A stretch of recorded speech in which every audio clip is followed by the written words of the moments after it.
Good afternoon, Shelly Bell. Hey, Doing well today? I'm awesome. How are you? Fantastic. You're always awesome. Oh, thank you. I appreciate Yeah. So I know you're a really busy lady. I'm super excited. As you know, about the opportunity to speak with you today, Shelly.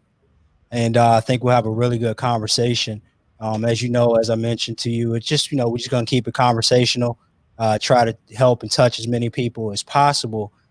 So what I'm going to do first is I always try to start with a little story. I was challenged to do that, start with a story or provide some kind of mortgage tips because people are like, Shawn, you got all these different types of people on your live stream, and we don't hear you talk about mortgages that much, and that's fine. But what we've been able to do, so everybody that's getting into this podcast and even on the replay, if you could hashtag more than a mortgage live, hashtag more than a mortgage live, because for me it's more than a mortgage.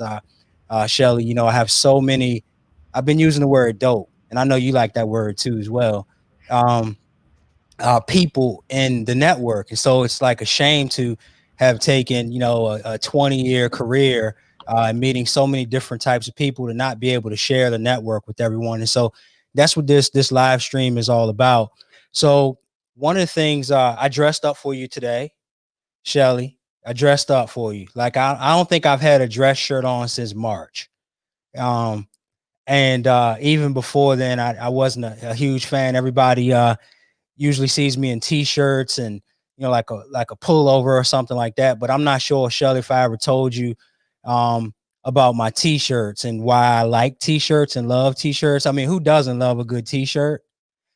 I support it. I support a good t-shirt. Yeah. But for me, t-shirts have like become the most expensive part of my life forever, the most expensive piece of my wardrobe, right? And it's not what you think because I buy a lot of t-shirts. It's because I think back to going in the student union in college, right? And what they do is they line up to give you credit cards, but they dangle these t-shirts at you when they give you the credit cards, right?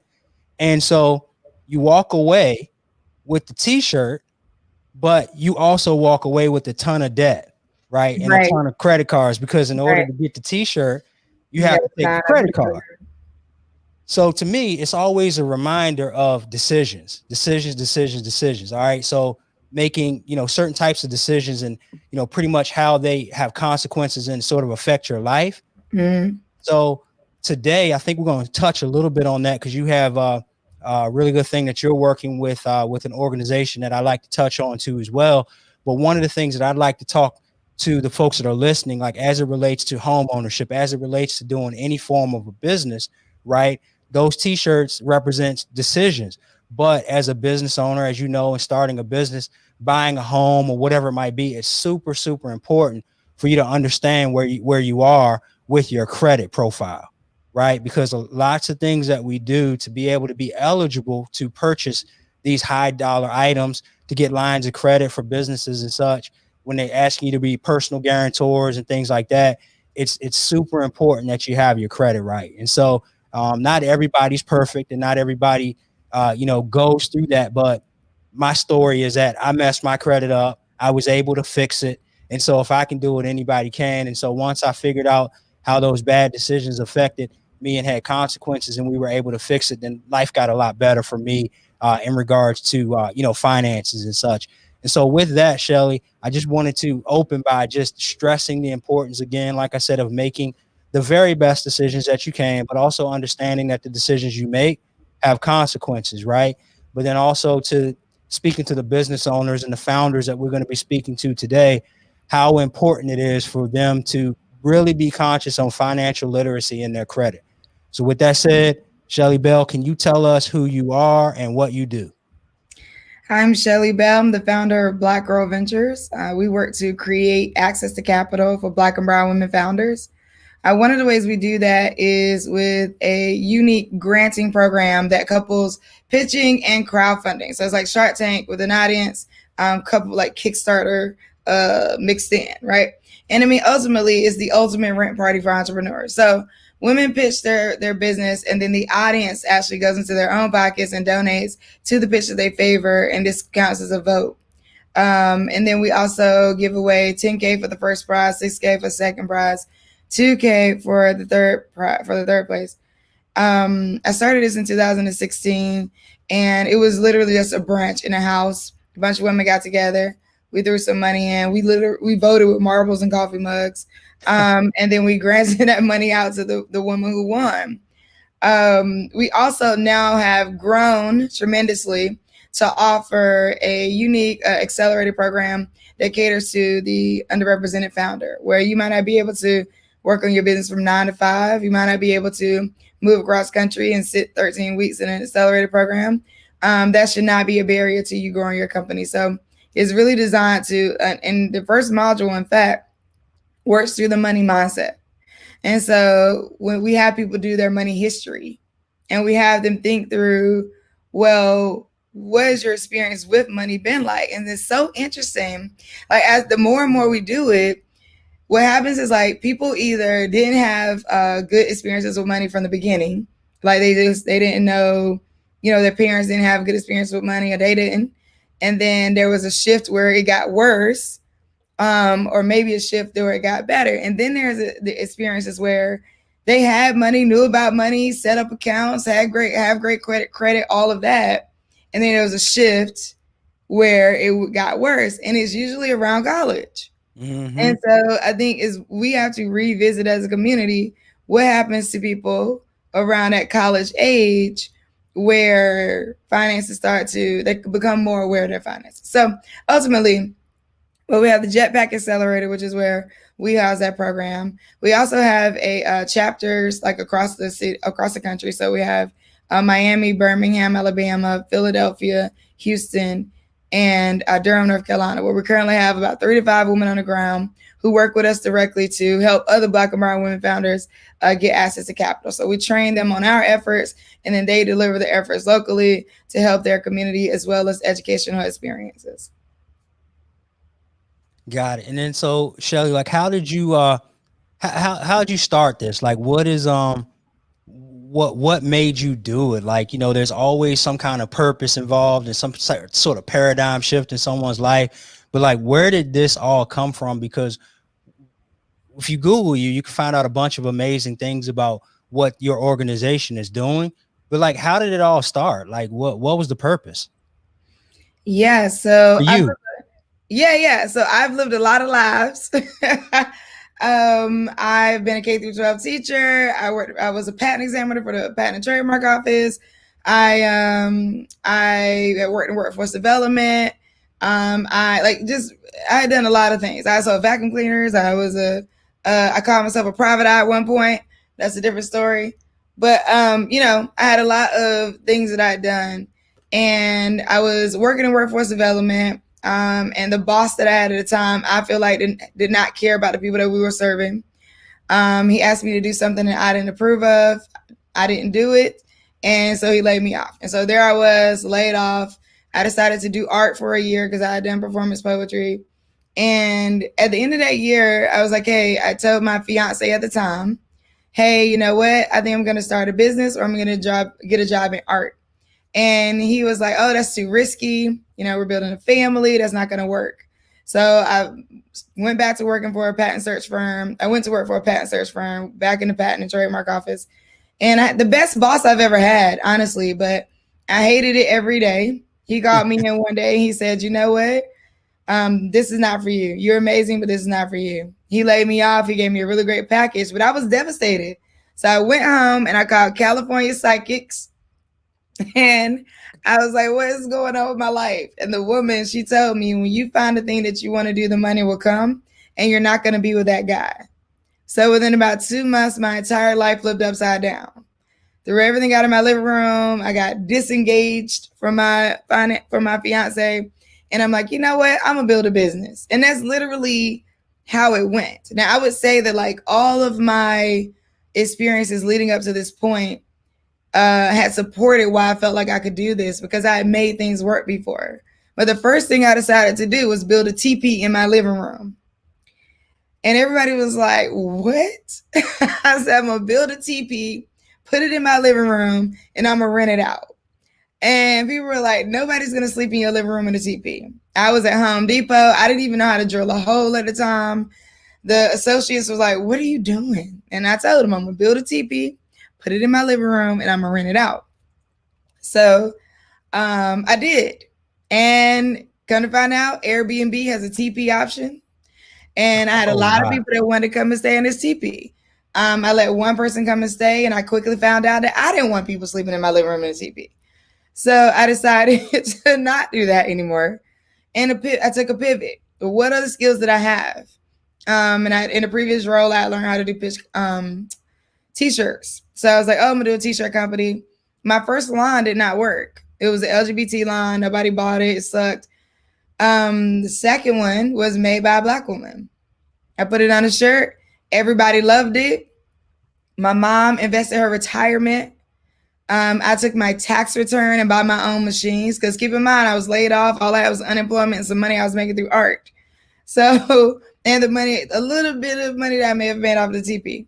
So I took that, my tax return and the money my mom gave me from her retirement and used that to build out this print shop.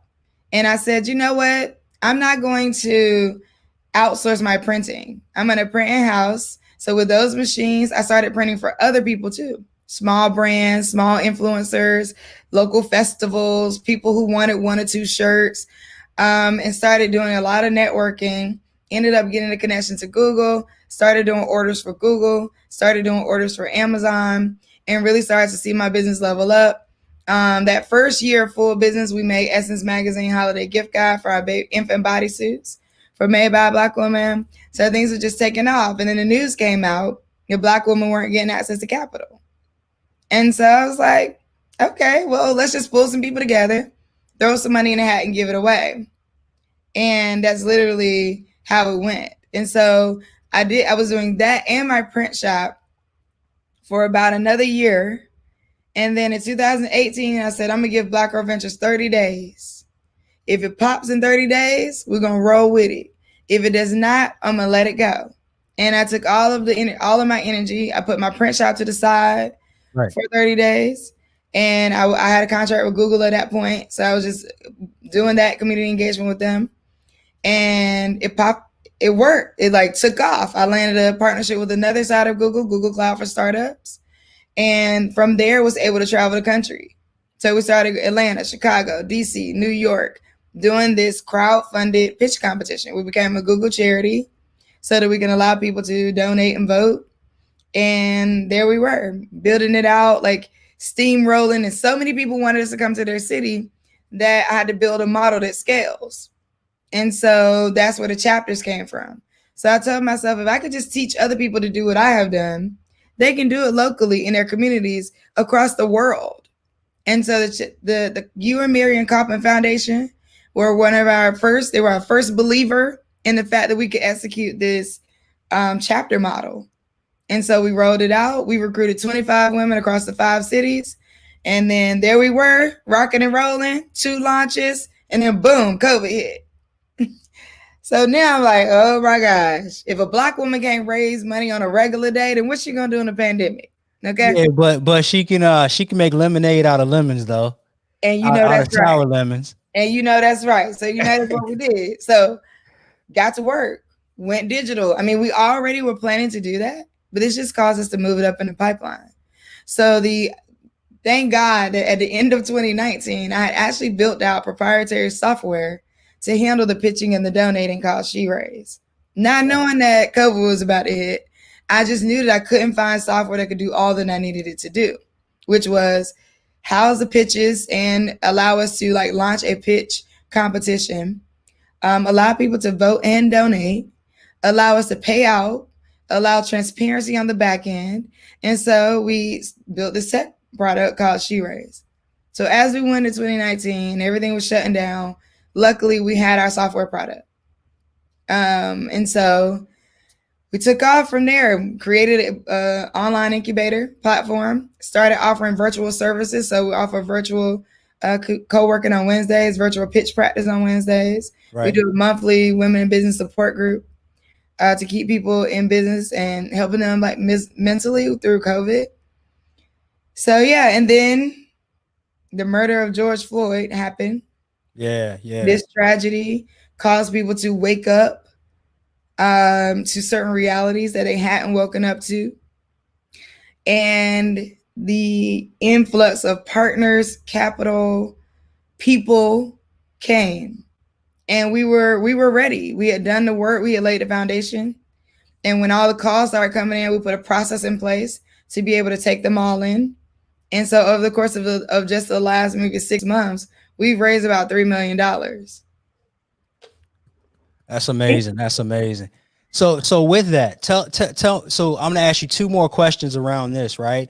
So, first, because I want to get into one of your partnerships that you have that really kind of touch me and means a lot to me. But vote. You said it a couple of times while you were speaking. Vote and donate. Vote and donate with your dollars. So I'm a entrepreneur or a black or brown woman founder, right? And I wanted to be involved. Number one, why do I do it? How do I do it? And then what the heck does it mean to vote and donate with my dollars? Yeah, great questions. So the reason why you do it, I mean, and I'll pull it back from a personal reason into a systematic reason. Yep. Women, the news that came out that I talked about was that Black women were starting businesses at 6 times the national average, yet receiving less than 1% of venture capital. On top of the fact that between bank discrimination and redlining, which kept people from getting access to loans, and then people didn't have access to capital. Right. Black people, to be clear, do not have access to generational wealth. And we have been historically disadvantaged. Right. Right. Now, I say that to bring context to why we do it. That's not a point that I want to harbor, right? Like I want to bring context to like why this is necessary, and I want us as a society to move forward into the how, right? So here we are. It's done. Maybe the last 60 years has been the only amount of time that Black people in particular have been able to grow wealth uninterrupted. And if we count subprime lending, we got to narrow that to maybe 10, 15 years, right? So saying all that to say, the context behind Black and brown women not having access to capital generationally, there is no friends and family around. Right. So in families who have more wealth, you can, get your uncle to give you $20K to experiment on a thing that you thought of last night. Well, that is not the case in underrepresented groups, which is why they are underrepresented in these cases. And so the why is if you're out there and you need access to capital, social and financial. So social capital meaning you need a network to grow. You need to know people. You need to get to investors. You need to be more visible so that investors can get to you, right? That's one reason. If you're out there and this is not even a try to get started thing. So I don't even want to, if you are trying to get started, we welcome you into our community. But for the pitch competition, you have to have been at least a year in business, revenue generating. It is people who are past the idea phase. They're absolutely in business. And when you're in business, for those who are out there, you can hit a wall. Yeah. You can be rocking and rolling, learning your processes, things are coming in, and then boom, something happened and you can hit a wall and you need an infusion of capital to keep you going. Maybe you need to hire somebody else, so we are your friends and family around. So that's why to get involved. There's other reasons. We have a community that you can join, a BGV Connect. So you can, if you just want to be around other Black and brown women like founders and find your tribe as a Black and brown woman out there, you can definitely join the Connect platform and be around people who can give you insight. So peer mentoring, access to social capital, access to financial capital. That is the why you should get involved. The how you should get involved is go to our website, blackgirlventures.org. You can apply or find the community that fits best for you. The why funders should get involved, or volunteers or mentors should get involved, is because a rising tide raises all boats. And so if we all do something, like when I created Black Girl Ventures, it was like, well, we got to do something, right? We can't just Yeah, you just can't just sit around here and watch it happen this way because you were living it at the time too as well. Exactly. Yeah. Exactly. We can't just wait for the banks to figure it out or some bigger institution to figure it out when we live in a democracy. So how can we democratize this? What could that look like to get more people involved? Right. Civic engagement is the most powerful thing that we have.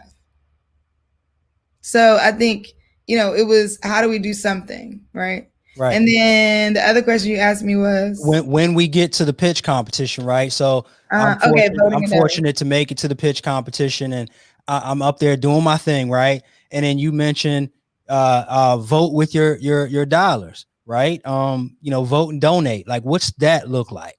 Okay. So the way the platform is set up is when you land on sheraise.com, you'll be able to click on the open event that's live. And then you can take a look at the pitches. They have videos there. So we put together a whole production. So there's a live event, and then that stays open for a week after. And when you land on those pages, you can click through, look at all the founders that you want.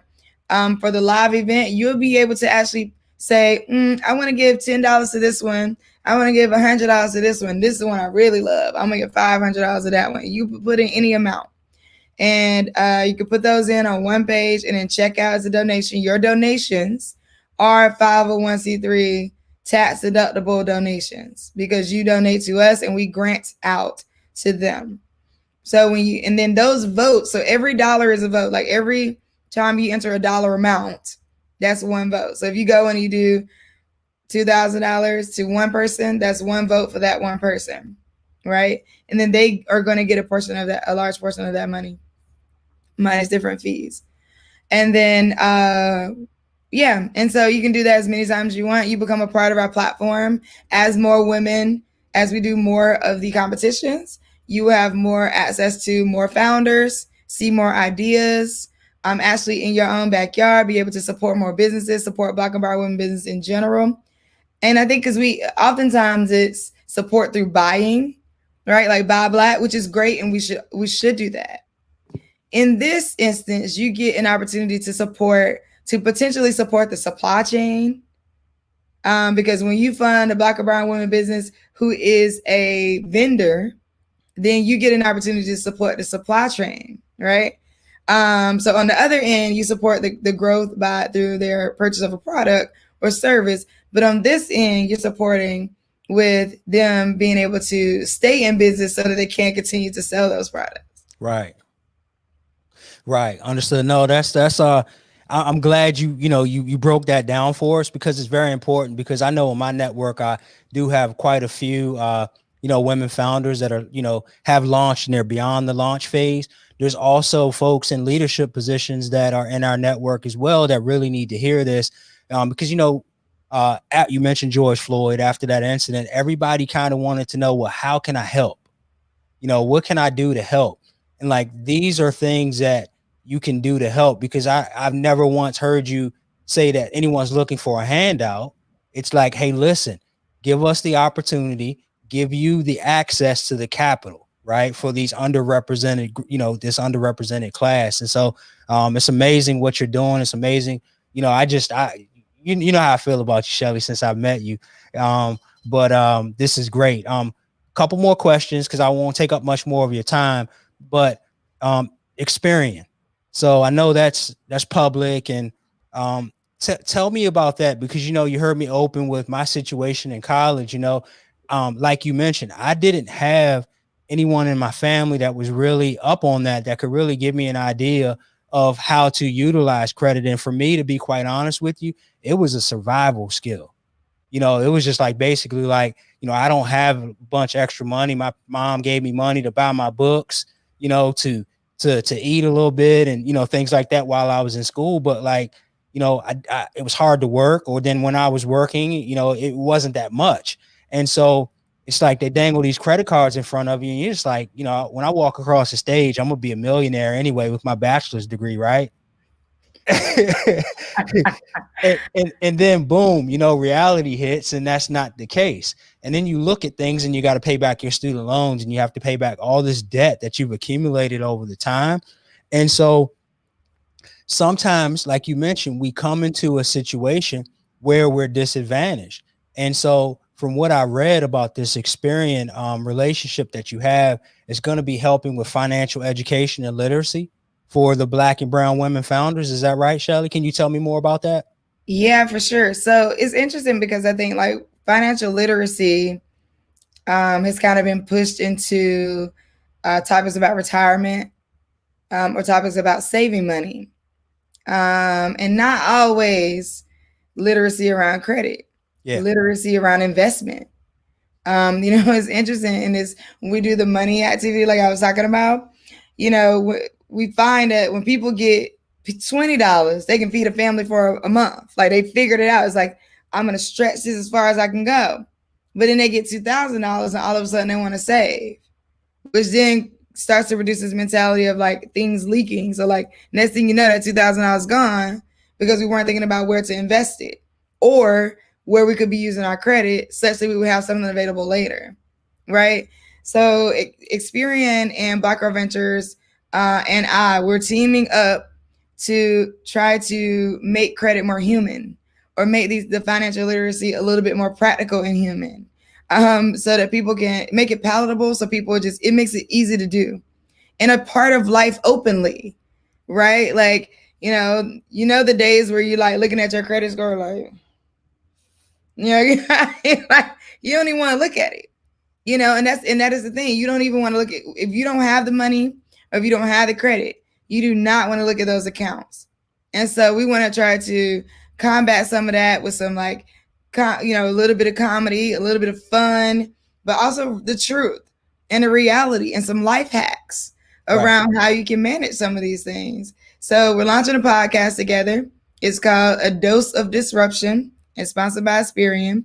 And I will be talking about money movement, money management, building your credit, how to come back. So like if your credit was not so great, then how do you bounce back from that? I'll also be talking about business credit, which a lot of people don't necessarily think about. So yes, in the beginning or just in life in general, you're moving up your personal credit.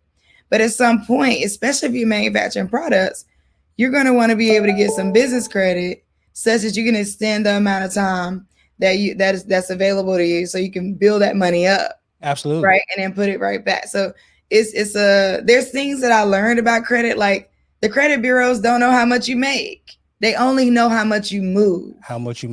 And it's all percentages. That's right. And you can play with it within a credit cycle. Yeah. Right. And so $100 credit limit, right, versus $1,000 credit limit. It's all about how much you've spent on that or how much you've used. So $30 on $100 versus $300 on $1,000 is the same.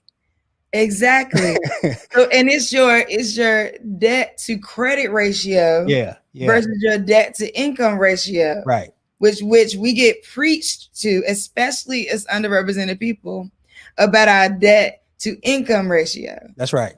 We don't get a lot of conversation about our debt to credit ratio. They never know how much you make. Only the lenders know how much you make. That's right. Yeah, not the bureaus. That's right. So thinking about how you manage is important, or how you have anxiety around managing, right? Because like you said, it's all a numbers game. And I think, people think save, debt-free. And it's like, valuable, good debt, management, money movement. What is all, even if your money is sitting in some type of account, is it interest bearing? Right. Like that's also money movement. Yeah. And that's one of the things that I've learned that more leverage too as well. Leverage. Yeah. It's really leverage. That's really all, like you said, that is the name of the game. Leverage. What do you have to leverage? Even if you're out there pitching for investment, if you're out there fundraising for, nonprofit, for profit, whatever it is, what do you have to leverage? What's the value for value exchange? What do you have to leverage? Got it, man. Shelly, I sit here all day and talk to you. So, I know I have.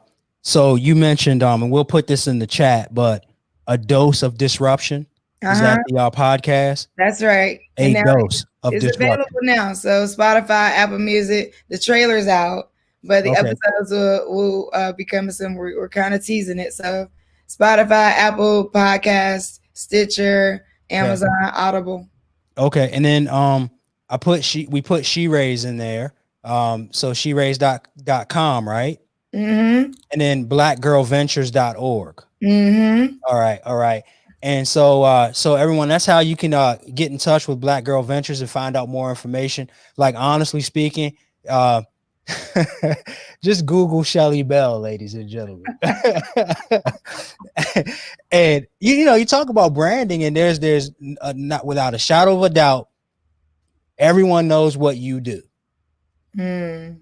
Everyone knows. So if you know, which is amazing, you type your name in Google. So this is also a branding lesson too as well. When you type Shelly Bell's name in, it's synonymous with Black Girl Ventures. It's synonymous with helping founders, Black and brown women, with their businesses and such. And so that's great. So Shelly, look, dead or alive, one person, one question. Who would it be, and what would you like to walk away with? Like, what would the question you like to be answered? Huey Newton. Okay. Can't wait to hear this one. What would you, knowing now what you could know where we are now, what would you do differently to start a revolution? Now, what would he do now? okay. What would he be doing right now? Okay. And why'd you pick Huey Newton? He's radical, highly intelligent. He's a systematic thinker and a disruptor. And a different kind of personality. And I think that anybody that's viewed as being able to calm a riot and start one, the government deemed at some point them highly dangerous. And so I think that I just think he was on to something, right? Yeah. And now however he decided to go about it is whatever, but like he was on to something. And I really would love to hear from him. And it's funny because one of my students, when I was teaching, I'd helped her get into this through connections, helped her get into shadow some engineers because I'm a computer scientist. And so she said, but I was also doing a lot of work behind the scenes at the school to try to get like veteran teachers to get more engaged and to try to solve some of the school's race issues. Because there was a lot of race issues in the high school that I was working for. And she said, you know what? You like a modern day Huey Newton, right? And I never forgot that. Right. I never forgot that. I consider myself to be diplomatically radical. Yeah, I was waiting for you to say that because when you said radical, I know that's a part of the values is diplomatically radical. Yeah, diplomatically radical. And like I said, I'm not angry about what has not happened yet, per se. I am optimistic for what we can do. And that's where I want society to be focused. Because right now, President Trump, and the coronavirus pandemic has showed us that nothing has to happen the way we thought it had to happen. Nothing. Not finances, not laws, not school, not government vote, not Congress voting. None of it has to happen the way we kept thinking that it had to, pressed that it had to. It doesn't. And we've seen that now. That's been proven. Right. So thanks again, Shelly. Look, I talk about relationships, DNA, and plan. Those are my top three, my core three. And so today, everybody's seen how important it is to build these relationships and build them before you need them. I met you through someone that I've known, for a half of my life. and not knowing that I already knew you anyway, right? So that was a relationship and a seed that was planted so many years ago. You talk about today. So the nuggets that I took away today is that whole social capital, right? Because we both know it's really about who you know to help you move that needle, right? And who buys into your story and what you're doing. And so that also plays into Shelly, that DNA. When you put that TP up, uh, and then when you started the clothing line and stuff, and you knew the struggles and the challenges that you had to go through, right, to get to the certain point, and then you look around and you see others that are struggling or potentially going through the same plight as you, that you can offer services and you can, be the change that you wish, that you would wish to see. And then lastly, building a plan. Everything I heard you say, and this is a whole nother story that I could tell about my 12-year-old son that taught me. You made a comment that you have to, and you have, and you are teaching what you have done, right? So for business owners and professionals in general, right, build a model that can be sustainable, right? That can be ready to pivot at any time. So when when it becomes available, we just went through that with COVID, and so Shelly, I think you've laid out a great plan for us today. And again, I appreciate it. I'll just ask you to stay on with me one more minute after I close this. But everybody, thank you for always tuning in and supporting us. This is the 35th week that we've done this on LinkedIn Live, and I really appreciate that. We're gonna rebrand this, and it's gonna be called More Than a Mortgage Live.